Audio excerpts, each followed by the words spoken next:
You're listening to Biz-Souls, the business podcast with an edge, hosted by me, Rona Lewis, and Jeffrey Hansler. Tune in for perspectives and discoveries about the changing world of business. It's time to connect to the heart, soul, and humor of how business gets done.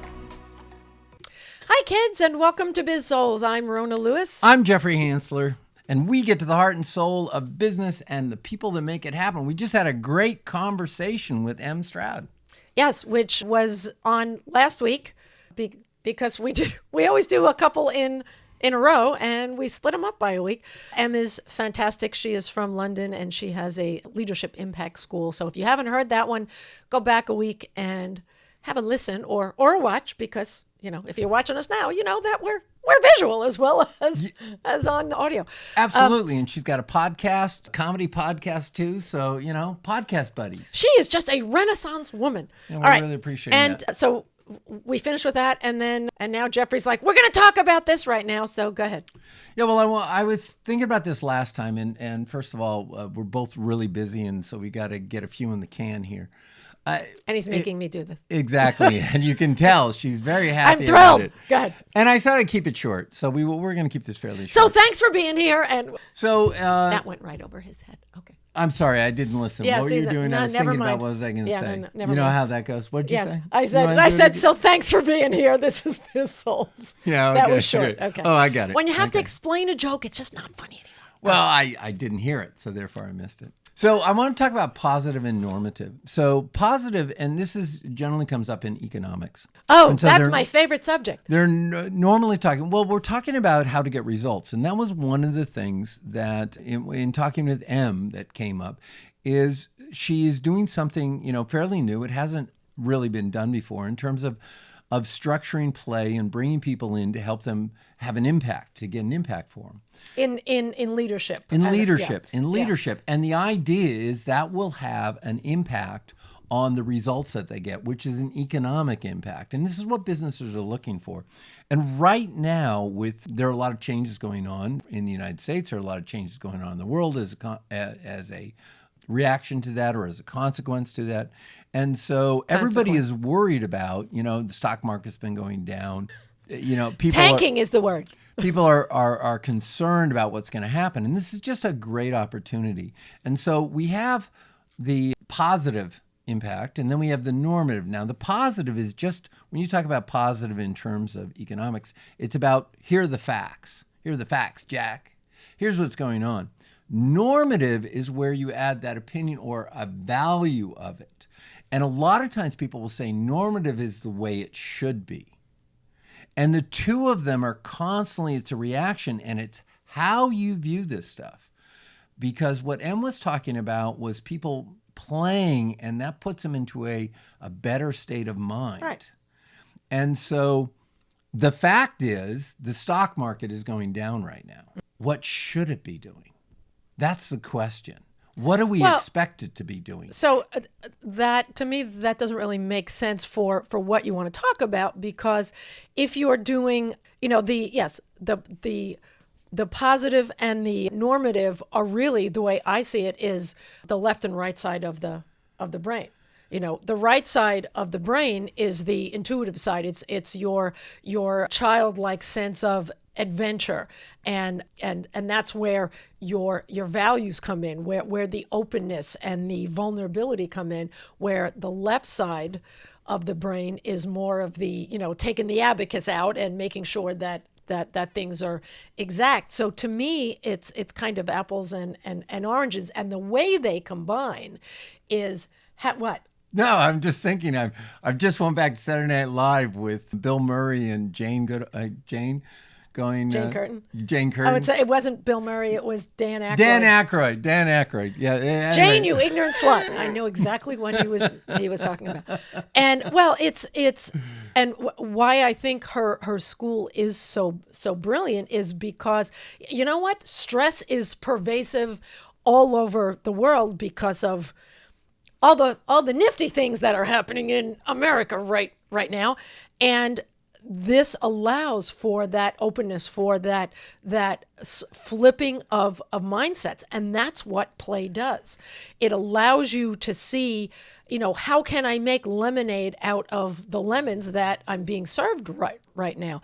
And look, things are never perfect. There's always crap that's going to happen, no matter where you are, and there's stuff happening all over the world. So that's where I think the normative is important. Right, and I wasn't saying it was just the idea that don't ever call me ignorant again.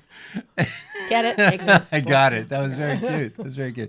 It was the fact that you're coming at it from one way and I'm coming at it from a different way. So you think? For me, and it's a focus on, it's not only leadership, it's the mob mentality as well. So yes. We have a fact, and then what do we think that fact should mean? Or what do we think the morals of that fact are? And this is where so much conflict is coming in. Well, it's how you word, and you've even showed me how the way articles are written and people speak can be incredibly incendiary to, they want to work up the emotions. Oh, sure. They trigger words, they trigger throwing labels on things, all the ways to get people upset. So here's the thing, though, and this is the biggest thing, is in communication, if you understand, for me, and this is what's fascinating, if you can grasp the concept of positive versus normative, it allows you a safer environment to consider, okay, the facts don't necessarily mean this. And this ties into this concept that Philip Tetlock said, human beings are no better at predicting. Did you want to throw up? Human beings are no better at predicting the future than chimpanzees throwing darts at a target. And so we're terrible at predicting the future. And yet people say, oh, the facts mean this. And there's all this doom and gloom about, the stock market's crashing, this is horrible. Whereas the reality is, the fact they should focus on is that a business that does not make money will not succeed, no matter what you do for the branding. It has to be profitable to sustain. And CNN or Bloomberg station runs that commercial all the time about sports. And they talk about the change in sports and how people are investing more in sports. And then at the end, the guy says, yeah, well, it doesn't matter what we think if it doesn't make money. And as long as we are in this period of debt, huge, enormous debt, and we're spending $2 trillion to service this debt, that we're in trouble. And so this is what we have to do you've got to solve that issue, because that is the core issue that's going on. And all the gnashing of teeth and everything else on this stuff. Oh, the what? Gnashing of teeth. Oh, gnashing of teeth. Sorry, I thought that was like one word. I'm like, what? He's making stuff up now. All that is really, if you could focus on the core thing, and I think one of the ways to help us get there is this concept of talking about what's positive, what are the facts, and then what's normative? What do we think about the facts? What do we feel the morals of that facts are? What do we feel the values of those facts are? Because you can understand that, to me, that opens up this curtain of there could be multiple answers. So there's multiple answers to the fact that the market is down 10% or whatever. It could mean different things. Just because the market's down now, it doesn't mean the market's going to forever go down. It does not mean that this is a bad decision in terms of becoming accountable for what's going on and trying to solve waste and things like this. Okay. And this is for companies. This is essentially important. We're a business podcast. And are we? Technically. Yeah. And what happens is, if I said this organization needs to be profitable, people go, well, that's only for for-profit companies. No, if nonprofits don't have money positive, they're going to go out too. And nonprofits that are sustainable, which is the entire trend economically, all these nonprofits that are trying to solve social problems, environmental problems, things like that, they all have to be self-sustaining. And the same holds true for governments. They have to be self-sustaining. Okay. Can you tell who leans which way? And this was a good soapbox for you.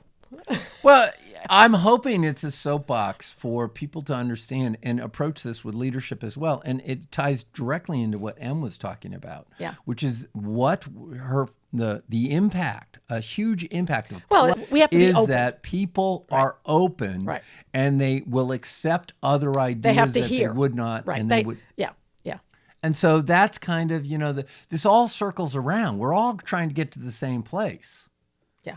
And your focus on play is you're trying to accomplish the exact same thing. Correct. And, there's a ton of different ways to do it. So anyway, that was it. Okay. Well, there you have it. Positive versus normative. If you guys have an opinion on this, write it in the chat. Let us know. And maybe we'll talk about it some more. Any other closing comments? No, I think I'm positively normative. He's exhausted from that. I am. That was good. And on he's the been fly. thinking about that. Yeah, that's, and you did very well. And you were tolerant. You were somewhat. I was There were tolerant. only so many looks that were, and yeah. After a while, you guys are going to get the same looks. Anyway, and that's what this podcast is about. We're not going to agree on everything or anything for that matter. No, I'm kidding. We actually do agree on 2 or 3 things. But that's it for us I don't know. today. That's a bit of a stretch. I It know. might be 1 or 2. Okay. All right, that's it. I'm Rona Lewis. I'm Jeffrey. And this has been Biz-Souls. Thanks, you guys. Thank you. You've been listening to the Biz-Souls podcast with your hosts, Rona Lewis and Jeffrey Hansler. Did you have fun? Subscribe, rate, and leave a review. It's very much appreciated. Talk to you next week.